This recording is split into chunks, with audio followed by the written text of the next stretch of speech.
Откако и беше одземена дозволата за работа на Евростандард банката, собственикот на Евростандард обвинува за двојна игра на Народна банка. Бизнисменот Трифун Костовски за утре најави повеќе детали, но не пропушти да напомене дека ако Народна банка сакала да ги затвори, тоа требало да го направи уште пред една година. Наместо тоа, поставила толку строги критериуми и мерки за работа, што Евростандард не можела нормално да работи, за да заработи пари и да ја надмине тешката финансиска ситуација. Поради тоа не можеле да извлечат банката од калта и уште дозаглавиле за 15 милиони евра.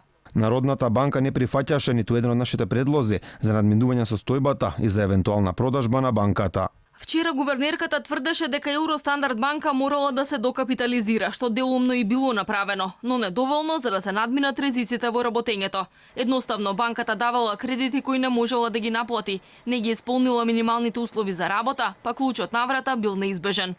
Презамените обврски по ревидираниот план за докапитализација во првата половина од оваа година не се исполнија.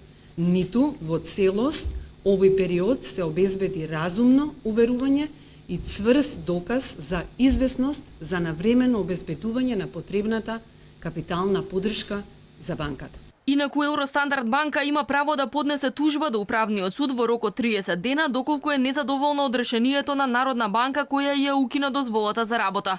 Тоа најверојатно и ќе биде направено бидејќи Костовски веќе негодуваше поради одлуката на Народната банка. Јавна тајна беше дека банката има лоши пласмани и дека плива во проблеми, но секогаш обстојуваше. Лани имаше разговори банката да се продаде на комерцијална банка, но преговорите пропаднаа. Евростандард се докапитализираше со пари од семејните фирми на Костовски. Во април годинава беше продадена и осигурителната компанија Евролинк на ќерката на Костовски на Граве осигурување за 17,5 милиони евра.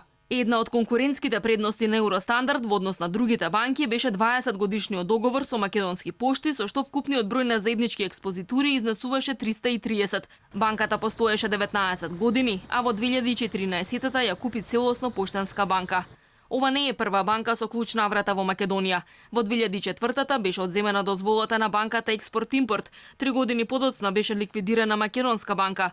Предходно во 1997-та илјадници штедачи останаа со празни раце по пропаѓањето на штеделницата ТАТ.